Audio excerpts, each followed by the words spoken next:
श्री शिवाय नमस्तुभ्यम। हर हर महादेव। दोस्तों, आप सभी लोग जानते हैं कि 26 सितंबर 2024 यानी गुरुवार के दिन पितृपक्ष की नवमी तिथि पड़ रही है दोस्तों। और यह वह गुरुवार है जो पितृपक्ष महीने में पड़ने वाला सबसे बड़ा गुरुवार नवमी तिथि है, क्योंकि यह पितृपक्ष महीने में पड़ रहा है।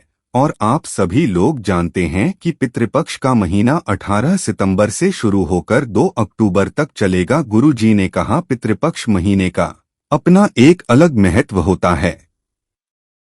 पितृपक्ष महीने में आपके पितृ इस धरती पर आते हैं, और अगर हम उनको प्रसन्न करने के लिए कोई भी उपाय करते हैं तो वह आपसे प्रसन्न हो जाते हैं। तो दोस्तों, इस गुरुवार नवमी तिथि के दिन आपको यह उपाय अवश्य ही करना चाहिए।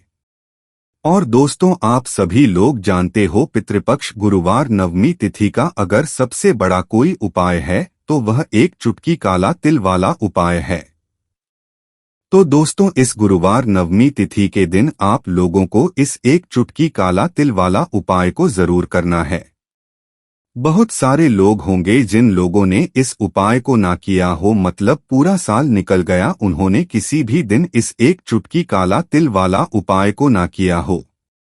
पर दोस्तों, आपके पास एक आखिरी मौका बचा हुआ है, जो कि 26 सितंबर पितृपक्ष गुरुवार नवमी तिथि के दिन है। तो इस दिन आप लोगों को इस वाले उपाय को जरूर कर लेना है। भले ही आपने पूरे साल भर इस उपाय को ना किया हो, पर अगर आप श्राद्ध पक्ष महीने की पितृपक्ष गुरुवार नवमी तिथि के दिन अगर इस वाले उपाय को कर लिया तो आपको इस उपाय को करने का वह फल मिलेगा जिसकी आपने कभी कल्पना भी नहीं करी होगी। इसीलिए आप लोग इस वाले उपाय को एक बार जरूर कर लेना, ताकि आप लोगों के हाथ से यह मौका ना जा सके और आपको इस उपाय को करने का फल मिल सके। दोस्तों, यह उपाय पंडित जी ने अपनी अभी की ही शिव महापुराण की कथा में बताया है, जिस उपाय को आज हम आपको बहुत अच्छे से समझाने हैं। इस वीडियो को देखने के बाद इस उपाय को समझने के लिए आपको कोई और वीडियो को देखने की जरूरत नहीं पड़ेगी। तो चलिए दोस्तों, उपाय को शुरू करते हैं। देखिए, ये इस पितृपक्ष महीने के गुरुवार नवमी तिथि के दिन ये इतना खास होता है, इतना महत्वपूर्ण होता है। देखा गया है, कभी कभी बड़े बड़े पूजा पाठ अनुष्ठान से जो मनोकामना पूर्ण नहीं होते, वह पितृपक्ष महीने के दिन एक छोटे से उपाय करने से ही आपकी मनोकामना पूर्ण हो जाती है। और बहुत सारे लोगों ने इस उपाय को किया भी है और उनको इसको करने का फल भी जरूर मिला है। अगर आप लोग भी इस उपाय को करना चाहते हैं तो आप इस उपाय को पहले अच्छे से समझ लेना, सुन लेना, उसके बाद करना। आपको इस उपाय का फल जरूर मिलेगा। और इस उपाय को कर लेने से आपके घर में चाहे किसी भी प्रकार की दुख और समस्या क्यों ना चल रही हो, आपको उसका कारण भी नहीं पता है कि भाई यह समस्या किस कारण से चल रही है, उसका कुछ भी कारण हो सकता है, जैसे पितृदोष हो सकता है या किसी भी तरह का दोष भी हो सकता है। तो इस दिन आप लोगों को एक चुटकी काला तिल वाला उपाय कर लेना है। यह एक ऐसा उपाय है जिस उपाय को अगर किसी विशेष दिन पर किया जाए तो भाई उस विशेष दिन का जो है वह तो हमें मिलता ही मिलता है। पर हमने उस दिन पर इस एक चुटकी काला तिल वाला उपाय को किया है तो हमें उससे भी बड़ा फल मिलता है, और फल बहुत जल्दी मिलता है, क्योंकि आप इस उपाय को बहुत ही बड़े और विशेष दिन पर कर रहे हो। तो चलिए अब उपाय के बारे में बात करते हैं, लेकिन उससे पहले आप लोगों को यह जानना आवश्यक है कि आखिर यह उपाय किस समय करना है, किसको करना है और कैसे करना है। तो चलिए हम आगे आपको वीडियो में एक एक करके बता देते हैं। लेकिन उससे पहले अगर आप लोग हमारे चैनल पर नए हैं तो हमारे चैनल को सब्सक्राइब कर लेना, और इस वीडियो को लाइक करके कमेंट बॉक्स में श्री शिवाय नमस्तुभ्यम ओम नमः शिवाय जरूर टाइप कर देना। तो दोस्तों, इस एक चुटकी काला तिल वाला को हमें इस पितृपक्ष महीने के गुरुवार नवमी तिथि के दिन कैसे करना है, किसको करना है, किस समय करना है और कहां पर करना है, ये सारे सवालों के जवाब आपको इस वीडियो में मिल जाएंगे। और जो ये वीडियो देखेगा भाई, उसको एक चुटकी काला तिल वाला उपाय जरूर करना चाहिए, क्योंकि इस दिन काला तिल का भी बहुत ही बड़ा और विशेष महत्व होता है। और जब बात आ जाए एक चुटकी काला तिल वाला उपाय की, तो ये सोने पे सुहागा वाली बात हो जाती है। ये एक बहुत ही बड़ा उपाय हो जाता है इस पितृपक्ष महीने के गुरुवार नवमी तिथि का। तो अब दोस्तों, इस एक चुटकी काला तिल वाला उपाय को आखिर करना किसको है, सबसे पहले हम लोग वह बात जान लेते हैं। तो देखो, घर की जो बड़ी माताएं बहनें होती हैं, उन माताओं बहनों में से कोई भी एक बड़ी माता बहन इस वाले उपाय को कर सकती है। और दोस्तों, अगर आप चाहे तो अपने घर में से सभी सदस्यों को भी इस उपाय को करवा सकते हैं। अगर व्यक्ति की खुद की कोई मनोकामना है, खुद की कोई दुख और परेशानी है जो कि वह अपने लिए ही करना चाहता है इस वाले उपाय को, तो वह खुद अपने लिए भी कर सकता है। बाकी अगर कोई घर में से ऐसा है जो कि अपने पूरे घर परिवार की सुख और शांति के लिए यह वाला उपाय करना चाहता है, तो भाई वह भी कर सकता है, उसमें भी कोई दिक्कत वाली बात नहीं है। कहने का मतलब यह है कि इस उपाय को हर एक सदस्य भी कर सकता है। पूरे घर परिवार के सदस्य के लिए घर की बड़ी माताओं बहनों में से कोई एक माता बहन भी कर सकती है। माताएं बहनें अगर घर में उपस्थित ना हो या वह यह वाला उपाय ना कर पा रही हो, तो फिर घर का कोई बड़ा सदस्य भी इस एक चुटकी काला तिल वाला उपाय को कर सकता है। चाहे फिर वह पुरुष ही क्यों ना हो, उसमें कोई भी दिक्कत वाली बात नहीं है।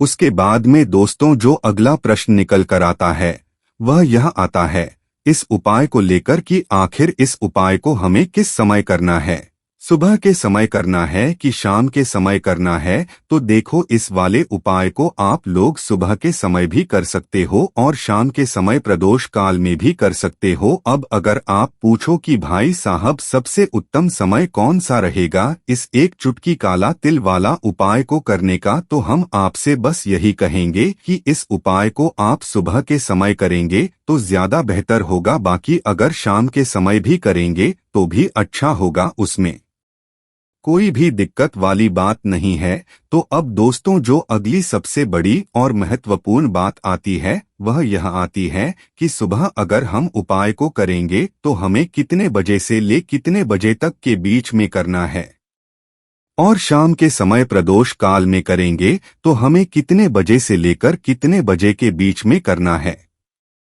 तो देखो, सुबह जितनी जल्दी हो सके आप उपाय को करने की कोशिश करना। बाकी अगर किसी कारणवश लेट भी हो जाओ, थोड़ी देर भी हो जाए, तो 10 या 11 बजे तक भी आप उपाय कर लेना, पर 12 बजे से देरी ना हो, ठीक है, इस बात का ध्यान रखना। उसके बाद में दोस्तों, अगर शाम के समय प्रदोष काल की बात करें, प्रदोष काल का जो समय होता है वह शाम के 6 बजे से शुरू हो जाता है। मतलब शाम के 6 बजे से लेकर 7 बजे के बीच का जो समय होता है, यह समय प्रदोष काल का समय होता है। इस उपाय को 7 या 8 बजे के बीच में भी कर सकते हो, मतलब शाम के 6 बजे से रात 8 बजे के बीच में आप कभी भी इस वाले उपाय को कर सकते हो, उसमें कोई भी दिक्कत वाली बात नहीं है।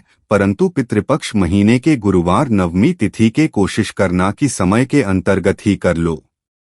किसी कारणवश ना कर पाओ तो थोड़ा देरी से भी कर सकते हो, आपको उपाय का फल जरूर मिलेगा। दोस्तों, अगर आपके घर में पैसों की कमी लगातार बनी हुई है, आपके घर में लड़ाई झगड़ा क्लेश हो रहा है, तो ऐसा समझ लीजिए कहीं ना कहीं आपके पितृ नाराज हैं। घर में पीपल का पेड़ निकलना, बल्ब की रोशनी का हल्का होना, यह भी लक्षण है कि आपके पिया आपसे नाराज हैं। संतान को लेकर अगर आपके घर में कष्ट है, दुख है, तब भी आपके पिता आपसे नाराज हैं। आपके घर में कर्जा जो है वो बढ़ता ही चला जा रहा है। जो घर के सदस्य हैं वह बहुत ज्यादा परेशान रहते हैं, तो पितृ नाराज हो सकते हैं। अब ऐसा उपाय आपको बताने वाले हैं कि पितृ भी प्रसन्न हो जाएंगे, साथ ही साथ शनि देव की कृपा आपको मिलेगी। और आपकी कुंडली में कोई भी ग्रह अगर ठीक नहीं है, संतुलन में नहीं है, वह भी ठीक होगा और कभी आपके पास धन संपदा की कमी नहीं होगी। देखिए, जो पितृ को प्रसन्न रखता है ना, उसके पास कभी किसी चीज की कमी होती ही नहीं है। जिस तरह से हमारे लिए भगवान का आशीर्वाद बहुत जरूरी है, उसी तरह से हमारे लिए पितृ का आशीर्वाद भी बहुत जरूरी होता है। तो अपने पितरों को प्रसन्न करने के लिए आपको यह एक चुटकी काला तिल वाला उपाय करना है। पितृपक्ष गुरुवार नवमी तिथि में चलिए बात कर लेते हैं। उपाय कौन सा है और किस तरह से आपको करना है। तो इस उपाय को करने से पितृ की आत्मा को शांति मिलती है, वह तृप्त है और आपको आशीर्वाद देते हैं। और जो अपने पितरों का आशीर्वाद प्राप्त कर लेता है ना, वह जीवन में सुख ही सुख प्राप्त करता है, कभी भी उसके जीवन में दुख नहीं आते हैं। धन को लेकर तो वह व्यक्ति कभी परेशान नहीं होता है। अब देखिए आपको क्या करना है। थोड़ा सा जल लेना है, उसके अंदर आपको क्या करना है, एक चुटकी काला तिल डालना है और दक्षिण दिशा की तरफ फेस करके यानी दक्षिण दिशा की तरफ अपना मुख करके आपको अपने के लिए यह जल में काला तिल डालकर अर्घ्य देना है। तो इस तरह से यह उपाय आप अपने घर पर कर सकते हैं, अपने घर की छत से कर सकते हैं, घर का आंगन है अगर बड़ा वहां से कर सकते हैं। बस दक्षिण दिशा की तरफ फेस आपको करना है। यह चीज ध्यान रखनी है, क्योंकि जो दक्षिण दिशा है ये हमारे पितरों की ही दिशा होती है। तो जब भी आप यह उपाय करें, पितरों से क्षमा याचना करें और इस छोटे से उपाय को करने से आप खुद देखेंगे कि पितृ इतने प्रसन्न हो जाएंगे, आशीर्वाद देकर ही जाएंगे और कभी आपके जीवन पितृ दोष नहीं लगेगा। पितृ नाराज है तो भी प्रसन्न होंगे, नाराज नहीं है तो कभी नाराज नहीं होंगे। तो आप कोशिश करें कि अगर जीवन के कष्टों को जल्दी से जल्दी खत्म करना है ना, तो पितृ को प्रसन्न कर लीजिए, इस उपाय को कर लीजिए। जाने अनजाने हमसे कभी ना कभी ऐसी भूल चूक हो जाती है कि पितृ नाराज हो जाते हैं। तो यह पहला उपाय है जो कि काले तिल से आपको करना है। एक चुटकी काला तिल डालकर आपको अपने घर में इस तरह से इस उपाय को कर लेना है। बात कर लेते हैं अब दूसरे उपाय की। देखिए, पितृपक्ष का जो समय होता है, पितृपक्ष का जो समय होता है ये हमारे पितरों का होता है, क्योंकि पितृपक्ष में हमारे जो पितृ होते हैं यह धरती पर आते हैं और अपने बच्चों को आशीर्वाद देकर जाते हैं और यह देखते हैं कि इनके बच्चों ने इनके लिए क्या क्या तैयारी कर रखी है। अब अगर आप इनके लिए तैयारी करेंगे, इनकी पूजा अर्चना करेंगे, उपाय करेंगे, तो ये इतना आशीर्वाद आपको दे जाते हैं कि ऐसा समझ लीजिए दुख कष्ट आपके दरवाजे तक नहीं आते हैं, आपके द्वार तक नहीं आते हैं। इसीलिए कहते हैं पितरों का आशीर्वाद बहुत जरूरी है, क्योंकि जिसे पितरों का आशीर्वाद मिलता है वो अपने जीवन में सुख धन सब कुछ बहुत आसानी से प्राप्त कर लेता है। अब देखिए, हमारे घर में जहां पीने का पानी रखते हैं ये हमारे पितरों का स्थान होता है ना। तो एक दीपक यहां पर आपको जरूर लगाना है। शाम के समय में एक दीपक की दक्षिण दिशा में जरूर जलाना है। शाम के समय में ही कोशिश करें कि जब आप दीपक जलाएं, ठीक है ना। अपने पितरों से क्षमा याचना जरूर करें, क्योंकि जो भी हमसे भूल चूक हो गई होती है ना, उसके लिए ये हमें माफ करते हैं, हमें आशीर्वाद देते हैं और कभी फिर हमारे जीवन में दुख और कष्टों का आना नहीं होता है। तो अपने पितरों को प्रसन्न करने के लिए पितृपक्ष में यह दीपक वाला उपाय तो आपको जितने ज्यादा दिन आप लेते हैं उतना उत्तम रहता है। इसी के साथ मुख्य द्वार पर दीपक लगाना बिल्कुल ना भूलें, क्योंकि सबसे पहले जो नजर पड़ती है हमारे पितृ हो गए हैं ना, उनकी नजर जो पड़ती है मुख्य द्वार पर ही पड़ती है। तो अगर आप उनके लिए दीपक लगाएंगे तो वह प्रसन्न होते हुए आपके घर में आएंगे कि आपने उनके लिए दीपक लगाकर रखा है।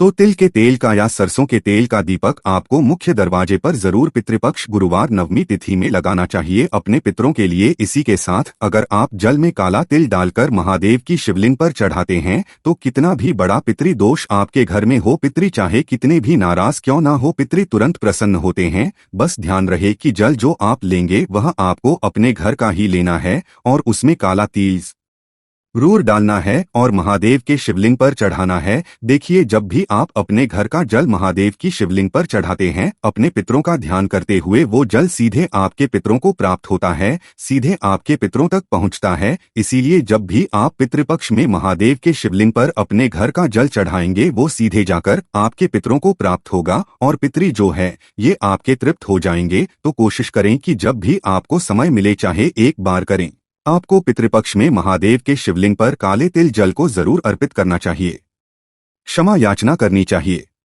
और अगर एक सफेद पुष्प आप जहां से शिवलिंग से जल नीचे की तरफ गिरता है ना वहां एक सफेद पुष्प चढ़ा देते हैं तो यह सोने पर सुहागा हो जाता है। तो पितृपक्ष गुरुवार नवमी तिथि में यह ऐसा उपाय है जो करता है कभी पितृ नाराज नहीं होते और धन की वर्षा घर में हमें हमेशा होती रहती है। तो चलिए अब बात कर लेते हैं तीसरे उपाय की कौन सा है। वह उपाय जो कि पितृपक्ष गुरुवार नवमी तिथि में करने से आपके घर में हमेशा सुख समृद्धि आती है, धन आता है, वैभव आता है, माँ लक्ष्मी की कृपा बरसती है और कभी भी ऐसे घर में पैसों की कमी नहीं होती है। तो जो उपाय अब आपको बताने जा रहे हैं, इस उपाय को करने से हमेशा धन की वर्षा घर में होती रहेगी और स्थिर लक्ष्मी का आपके घर में वास होगा। आपको क्या करना है, एक लोटे में जल लेना है, एक चुटकी काला तेल करना है, थोड़ा सा उसमें मिश्री शक्कर के आने या फिर गुड़ डालना है, ठीक है ना। मीठा जल तैयार करना है काला तेल डालकर। अब यह जल आपको चढ़ाना है पीपल के पेड़ में। पीपल के पेड़ में पितरों का वास होता है, पीपल के पेड़ में त्रिदेव का वास होता है। पीपल का पेड़ माँ लक्ष्मी को बहुत प्रिय है, माँ लक्ष्मी इसमें वास करती है। पीपल का पेड़ शनिदेव को बहुत प्रिय है। तो जब भी यह उपाय आप करेंगे ना पितृपक्ष में तो इसका तो इतना चमत्कार है कि इसका चमत्कार आप खुद अपने जीवन में देखेंगे। जब आप अपने जीवन में अपने भाग्य को चमकता हुआ देखेंगे तो पितृपक्ष में गुरुवार नवमी तिथि दिन आप इस उपाय को कर लेना और काला तिल डालकर मीठा जल तैयार करके आपको पीपल के पेड़ में चढ़ाना है। अब देखिए, अगर आपको गाय का कच्चा दूध मिल जाता है तो गाय के कच्चे दूध में तिल में मिला ले, थोड़ा सा गुड़ या चीनी मिला लें, उसे आप पीपल की जड़ में चढ़ाएं। लेकिन बहुत सारी जगह हैं ऐसी जहां गाय का दूध आसान से नहीं मिल पाता है, तो जल से आप यह उपाय करें, बहुत ही उत्तम उपाय है पितृपक्ष का। ऐसा समझ लीजिए कि आप अपने भाग्य को इस तरह से चमकता देखेंगे कि आपको खुद यकीन नहीं होगा कि जीवन के जो दुख जो कष्ट कभी दूर नहीं हो रहे थे, आपको ऐसा लगता था कि अब जीवन में पूरी तरह से हार चुके हों, आपके जीवन के बड़े से बड़े कष्ट भी दूर होते हैं। तो दोस्तों, इस गुरुवार दशमी के दिन आप लोगों को इस 7 चने की दाल वाले उपाय को जरूर करना है। बहुत सारे लोग होंगे जिन लोगों ने इस उपाय को ना किया हो, मतलब पूरा साल निकल गया, उन्होंने किसी भी दिन इस 7 चने की दाल वाले उपाय को ना किया हो। पर दोस्तों, आपके पास एक आखिरी मौका बचा हुआ है जो कि 26 सितंबर के दिन है। तो इस दिन आप लोगों को इस वाले उपाय को जरूर कर लेना है। भले ही आपने पूरे साल भर इस उपाय को ना किया हो, पर अगर आपने इस श्राद्ध पक्ष महीने की दशमी तिथि के दिन अगर इस वाले उपाय को कर लिया तो आपको इस उपाय को करने का वो फल मिलेगा जिसकी आपने कभी कल्पना भी नहीं करी होगी। इसीलिए आप लोग इस वाले उपाय को एक बार जरूर कर लेना ताकि आप लोगों के हाथ से यह मौका ना जा सके और आपको इस उपाय को करने का फल मिल सके। दोस्तों, ये उपाय पंडित जी ने अपनी अभी की ही शिव महापुराण की कथा में बताया, जिस उपाय को आज हम आपको बहुत अच्छे से समझाने वाले हैं। इस वीडियो को देखने के बाद इस उपाय को समझने के लिए आपको कोई और वीडियो को देखने की जरूरत नहीं पड़ेगी। तो चलिए दोस्तों, उपाय को शुरू करते हैं। देखिए, ये इस पितृपक्ष महीने के गुरुवार दशमी के दिन ये इतना खास होता है, इतना महत्वपूर्ण होता है। देखा गया है कभी कभी बड़े बड़े पूजा पाठ अनुष्ठान से जो मनोकामना पूर्ण नहीं होते, वो पितृपक्ष महीने के दिन एक से उपाय करने से ही आपकी मनोकामना पूर्ण हो जाती है। और बहुत सारे लोगों ने इस उपाय को किया भी है और उनको इस उपाय को करने का फल भी जरूर मिला है। अगर आप लोग भी इस उपाय को करना चाहते हैं तो आप इस उपाय को पहले अच्छे से समझ लेना, सुन लेना, उसके बाद करना। आपको इस उपाय का फल जरूर मिलेगा। और इस उपाय को कर लेने से आपके घर में चाहे किसी भी प्रकार की दुख और समस्या क्यों ना चल रही हो, आपको उसका कारण भी नहीं पता है। भाई, यह समस्या किस कारण से चल रही है, उसका कुछ भी कारण हो सकता है, जैसे पितृ दोष हो सकता है या किसी भी तरह का मंगल दोष भी हो सकता है। तो इस दिन आप लोगों को यह वाला उपाय कर लेना है। यह एक ऐसा उपाय है जिस उपाय को अगर किसी विशेष दिन पर किया जाए तो भाई उस विशेष दिन का जो है वह तो हमें मिलता ही मिलता है, पर हमने उस दिन पर इस 7 चने की दाल वाले उपाय को किया है तो हमें उससे भी बड़ा फल मिलता है और फल बहुत जल्दी मिलता है। क्यों आप इस उपाय को बहुत ही बड़े और विशेष दिन पर कर रहे हो? तो चलिए अब उपाय के बारे में बात करते हैं, लेकिन उससे पहले आप लोगों को यह जानना आवश्यक है कि आखिर यह उपाय किस समय करना है, किसको करना है और कैसे करना है। तो चलिए हम आगे आपको वीडियो में एक एक करके बता देते हैं, लेकिन उससे पहले अगर आप लोग हमारे चैनल पर नए हैं तो हमारे चैनल को सब्सक्राइब कर लेना और इस वीडियो को लाइक करके कमेंट बॉक्स में श्री जरूर टाइप कर देना। तो दोस्तों, इस 7 चने की दाल वाले उपाय को हमें इस गुरुवार दशमी के दिन कैसे करना है, किसको करना है, किस समय करना है और कहां पर करना है, ये सारे सवालों के जवाब आपको इस वीडियो में मिल जाएंगे। और जो ये वीडियो देखिएगा भाई, उसको 7 चने की दाल वाला उपाय जरूर करना चाहिए, क्योंकि इस दिन एक चने की दाल का भी बहुत ही बड़ा और विशेष महत्व होता। और जब बात आ जाए 7 चने की दाल की, तो ये सोने पे सुहागा वाली बात हो जाती है और ये एक बहुत ही बड़ा उपाय हो जाता है इस गुरुवार दशमी का। तो अब दोस्तों, इस 7 चने की दाल वाले उपाय को आखिर करना किसको है, सबसे पहले हम लोग वो बात जान लेते हैं। तो देखो, घर की जो बड़ी माताएं बहनें होती हैं, उन माताओं बहनों में से कोई भी एक बड़ी माता बहन इस वाले उपाय को कर सकती है। और दोस्तों, अगर आप चाहे तो अपने घर में सदस्यों को भी इस उपाय को करवा सकते हैं। अगर किसी व्यक्ति की खुद की कोई मनोकामना है, खुद की कोई दुख और परेशानी है जो कि वह अपने लिए ही करना चाहता है इस वाले उपाय को, तो वह खुद अपने लिए भी कर सकता है। बाकी अगर कोई घर में से ऐसा है जो कि अपने पूरे घर परिवार की सुख और शांति के लिए यह वाला उपाय करना चाहता है, तो भाई वह भी कर सकता है, उसमें भी कोई दिक्कत वाली बात नहीं है। कहने का मतलब ये है कि इस उपाय को हर एक सदस्य भी कर सकता है और पूरे घर परिवार के सदस्य के लिए घर की बड़ी माताओं बहनों में से एक माता बहन भी कर सकती है। माताएं बहनें अगर घर में उपस्थित ना हो या वह यह वाला उपाय ना कर पा रही हो, तो फिर घर का कोई बड़ा सदस्य भी इस चने की दाल वाले उपाय को कर सकता है, चाहे फिर वह पुरुष ही क्यों ना हो, उसमें कोई भी दिक्कत वाली बात नहीं है। अब दोस्तों, इस तरह चने की दाल वाले उपाय को हमें करना कहाँ पर है? देखो, इस उपाय को हमें शिव जी के मंदिर में ही करना है। बहुत सारे लोग प्रश्न करते हैं, हर एक उपाय को करते समय क्या हम इसको घर पर या मंदिर में कर सकते हैं? देखो, तो इस वाले उपाय को आप मंदिर में करोगे तो अच्छा रहेगा, घर पर नहीं करना है इस वाले उपाय को। उसके बाद में दोस्तों, जो अगला प्रश्न निकल कर आता है वो यह आता है इस उपाय को लेकर कि आखिर इस उपाय को हमें किस समय करना है, सुबह के समय करना है कि शाम के समय करना है? तो देखो, इस वाले उपाय को आप लोग सुबह के समय भी कर सकते हो और शाम के समय प्रदोष काल में भी कर सकते हो। अब अगर आप पूछो कि साहब सबसे उत्तम समय कौन सा रहेगा इस 7 चने की दाल वाले उपाय को करने का, तो हम आपसे बस यही कहेंगे कि इस उपाय को आप सुबह के समय करेंगे तो ज्यादा बेहतर होगा। बाकी अगर शाम के समय भी करेंगे तो भी अच्छा होगा, उसमें कोई भी दिक्कत वाली बात नहीं है।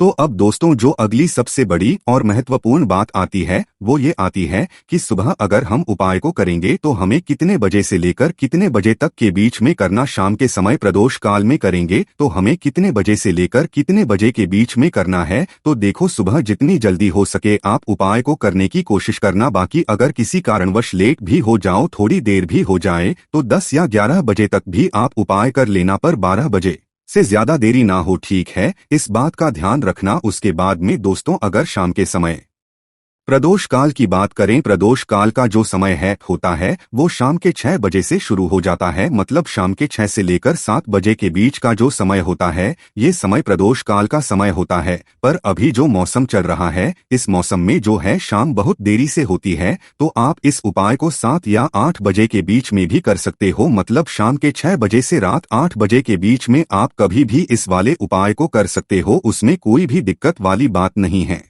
परंतु गुरुवार के दिन कोशिश करना कि समय के अंतर्गत ही कर लो, कारणवश ना कर पाओ तो थोड़ा देरी से भी कर सकते हो, आपको उपाय का फल जरूर मिलेगा। सबसे पहला उपाय विशेषकर आपको 7 चने की दाल से करना है। तो इस उपाय के लिए आपको मात्र 7 चने की दाल लेना है। इसी के साथ में आपको एक तांबे के पात्र के अंदर शुद्ध जल लेना है और इन दोनों सामग्री को लेकर के आपको भगवान शिव के मंदिर में पहुंच जाना है। गुरु जी ने बताया है कि यह उपाय आप सुबह से लेकर शाम तक किसी भी समय कर सकते हैं। देखो दोस्तों, आपके पास जो 7 की दाल है, सबसे पहले तो उन पर आपको थोड़ा सा जल डाल करके उन्हें गीला कर लेना है। अब इस चने की दाल को आपको अपने सीधे हाथ की हथेली पर रखना है और आपके जीवन में जो दुर्भाग्य चल रहा है, आपके जीवन में जिन भी कार्यों में आपको रुकावट उत्पन्न हो रही है, जिन भी कार्य में आप बार बार असफल हो जाते हैं, तो आपको प्रार्थना करनी है, हे महादेव मुझे इन सभी कार्यों में सफलता प्राप्त हो तथा मेरे जितने भी कार्य अटक बस सभी परिपूर्ण हो। और ये 7 चने की दाल आपको भगवान शिव के शिवलिंग पर समर्पित कर देना है।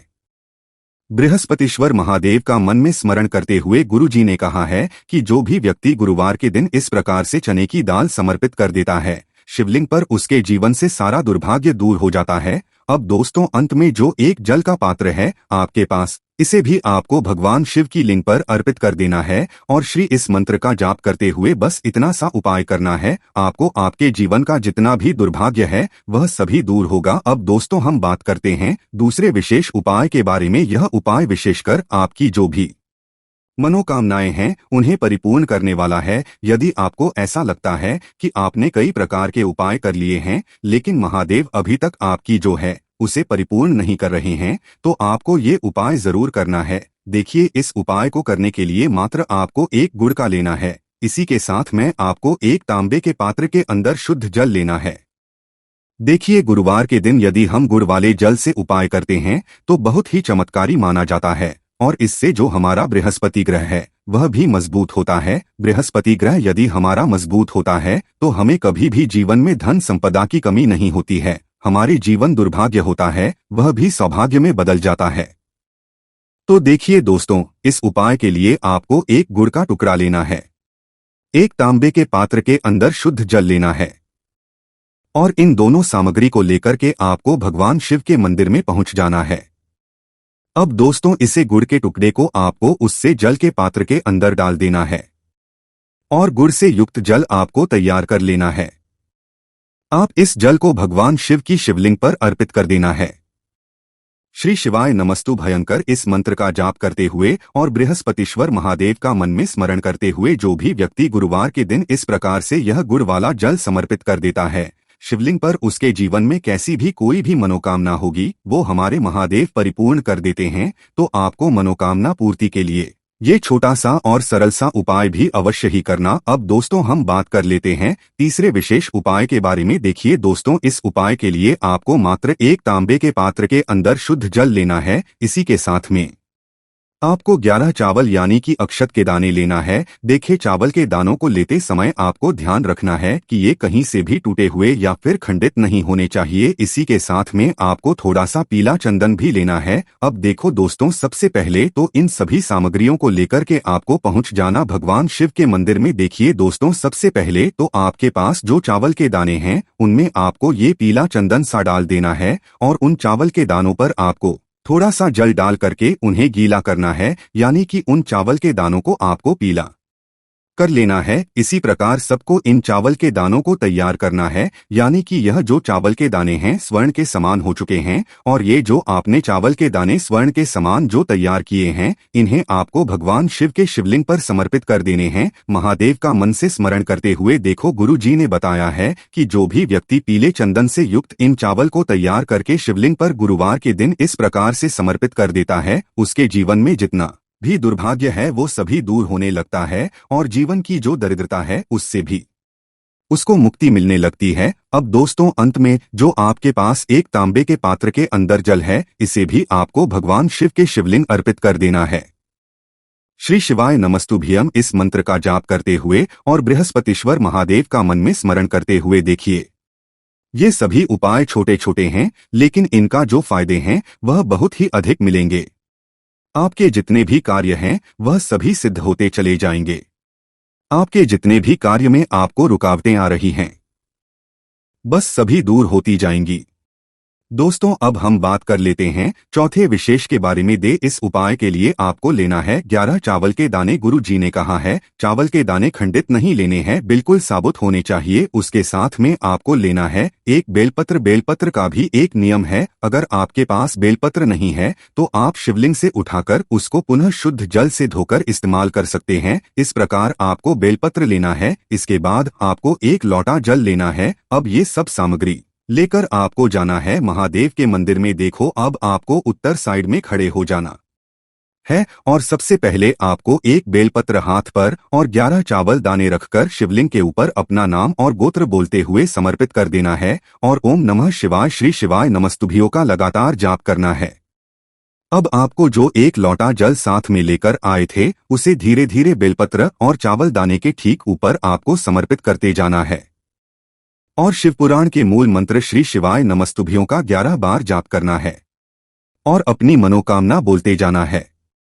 देखो बस छोटा सा करना है, देखना एक दिन आपके सब काम बनने लग जाएंगे। गुरु जी का बहुत ही विशेष उपाय है। चलते हैं तीसरे उपाय की तरफ। देखिए इस उपाय के लिए आपको 2 दीपक लेने होंगे। दोनों ही दीपक आप मिट्टी के भी ले सकते हैं और दोनों ही दीपक आप शुद्ध आटा मढ़कर उनके भी तैयार कर सकते हैं। अब दोस्तों दोनों ही दीपक के अंदर आपको शुद्ध घी का प्रयोग करना होगा और एक दीपक के अंदर आपको गोल रुई की बाती का प्रयोग करना होगा और एक दीपक के अंदर आपको लंबी बाती का करना होगा। लंबी बाती वाले दीपक के अंदर आप मौली वाला जो धागा आता है कलावा का, उसकी बाती का प्रयोग भी आप लंबी बाती वाले दीपक के अंदर कर सकते हैं। देखिए 2 दीपक वाला ये चमत्कारी उपाय केवल गुरुवार की रात्रि में ही किया जाता है, इसीलिए आपको इस उपाय को बहुत ही ध्यान से समझना। इसी के साथ में आपको 11 काले तिल के दाने लेना है और इसी के साथ में आपको मात्र 1 चुटकी हल्दी भी लेनी होगी। अब दोस्त यह सभी सामग्री लेकर के आपको रात्रि के समय पहुंच जाना है अपने घर में, जहां कहीं भी तुलसी जी का पौधा, तुलसी